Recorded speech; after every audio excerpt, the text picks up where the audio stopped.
রাজ্জাক খানের খুনের ঘটনাকে কেন্দ্র করে এবারে আরো একজন তৃণমূল কংগ্রেসের নেতাকে গ্রেফতার করেছে পুলিশ। এবং শওকত মোল্লা যেটা বারবার দাবি করে যে এই খুনটা একেবারে নওশাদ সিদ্দিকীর মদতে এবং আইএসএফ সমর্থক কর্মীরা যারা রয়েছে তারা করেছে। আজকে যাকে গ্রেফতার করেছে তার নাম হচ্ছে রফিকুল খাঁ, বাড়ি চকমরিচা। সত্যি কি তিনি এই কাজের সঙ্গে জড়িত? অন্যদিকে আবার শওকত মোল্লা দাবি করছেন যে তিনি একজন আইএসএফ এর খাস কর্মী, তিনি আইএসএফ দল করে।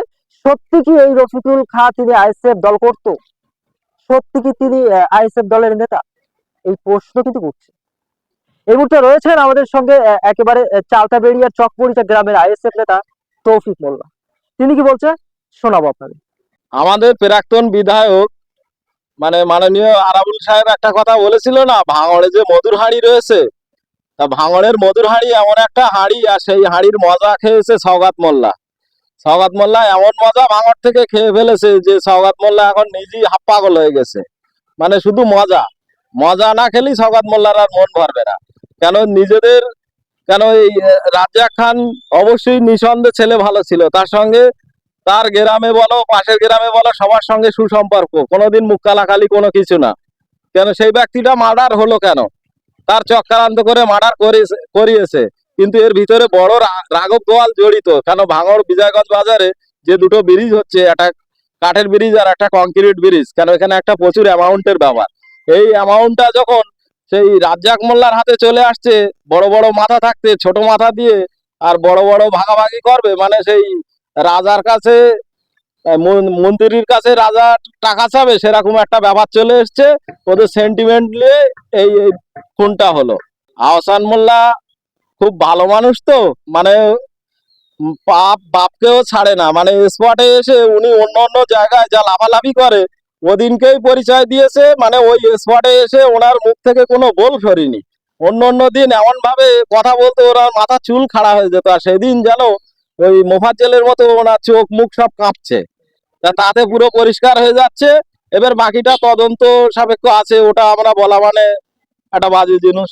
মোফাজ্জেল এটাই প্রমাণ করতে চাইছে যে আমি আহসান ভাইয়ের পাশে আছি, আহসান ভাই আমার পাশে আছে, দাদা আমার পাশে আছে, আমি নির্দোষ। কিন্তু সে দাদার হাত যার মাথায় থাকে সে যে জেলের ভাত খায়, এটা ওর মনে হয় একটু কম জানা ছিল, তা সেটা বাস্তবে প্রমাণ হয়ে গেছে। এই যে আজকে যিনি গ্রেফতার হয়েছে হাসনাবাদ থেকে, এর এই যে সওগাত মোল্লা বলছে যে এ আইএসএফ এর সঙ্গে যুক্ত, এর কোনো আইএসএফ এর নেতার সঙ্গে বা কোনো কারোর সঙ্গে একটা ছবি মানে পতাকা সহ একটা দেখাতে পারবে? ও ও ক্ষমতা সওগাত মোল্লার হবে না। কিন্তু সে একজন সাধারণ মানুষ ছিল, তার সঙ্গে জমি বিবাদ হয়তো থাকতে পারে কি সেটা আল্লাহ জানে।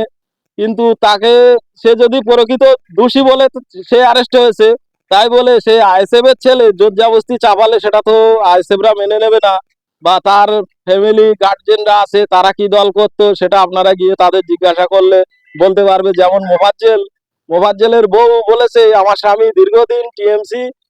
আমার যতই ধারণা মানে সওগাত মোল্লা টিএমসি আসার আগে থেকে মোফাজ্জেল টিএমসি করছে, আর সেই মোফাজ্জেলকে এখন সওগাত মোল্লা দূরে সরিয়ে দিচ্ছে। এটাই তো ওই দলের কালচার। সওগাত মোল্লা ওই ওনার একটা ছেলে কিছুদিন আগে নিউ টাউনে একটা মানে হকি লাঠি দিয়ে পেটাপিটি করেছিল না, সওগাত মোল্লা ও নিজের ছেলেকেও অস্বীকার করবে এরকম একটা লোক। ছেলের বিরুদ্ধে কোনো মুখ খুলেছিল? যদি ভালো ভালো প্রকৃত মানে গার্জেন হতো তাহলে তার ছেলের নিশ্চয়ই আঁটতো। তা তিনি বাড়িতে এঁটেছে কি আমার তো মনে হয় না। কেন তিনি এত বড় ঘটনা যদি ধামাচাপা দিতে পারে, আর ওটা তো তার কাছে কোনো ব্যাপারই না। ভাঙড় এমন একটা জায়গা উন্নয়ন থেকে সর্বপ্রথম পিছিয়ে থাকে। ভাঙড় সবসময় সরকারের বিপক্ষে থাকে, ভাঙড় রাজনীতির পথ দেখায়। ভাঙড় ভাঙড় এমন একটা জায়গা যে জায়গা থেকে বিধায়ক নওশাদ সিদ্দিকী এই জায়গা থেকে বিধানসভায় পাঠিয়েছে। এই ভাঙড়ের মানুষ মূর্খ হলেও ভাঙড়ের মানুষের এই অভিজ্ঞতা আছে যে সরকার কিভাবে চালাতে হয়, সেই সরকার চালানোর পথ দেখায় ভাঙড়ের মানুষ। আমার ধারণা ওদের গোষ্ঠীদ্বন্দ্ব ভাগাভাগি এটাই মূল কারণ। আর প্রশাসন তো ইনভেস্টিগেশন করছে, বাকিটা বার হচ্ছে। এর মধ্যে বড় রাঘব গোয়াল আছে। আমরা চাই প্রশাসন যেভাবে নিরপেক্ষভাবে কাজ করছে সেইভাবে কাজ করুক। বড় বড় মাথা আগামী দিনে আশা করি সামনে চলে আসবে। তখন তাদের মধ্যে একটা মানবিকতা ছিল, আর এ তো হাইমান পশু, এর মধ্যে মানে দিদি যেটা অর্ডার করবে সেটা পুরো করার ব্যাপার। এখানে কে মরলো কে বাঁচলো এর মধ্যে এটা যায় আসে না।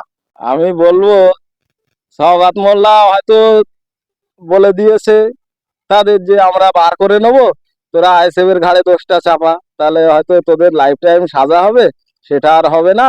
তোরা মোটামুটি অল্প দিনে চলে আসবি, এই যে একটা বিভ্রান্ত করে মানুষকে বিভ্রান্ত করতে চাচ্ছে। ওরা যদি পাগল হয় সওগাত মোল্লার এই পাগলামিতে মাথা দেবে, বুঝতে পারবে। আমার নাম তৌফিক রহমান মোল্লা, আমি চালতাবাড়িয়া অঞ্চলের একজন গ্রাম পঞ্চায়েত চকমারি চাবুতের।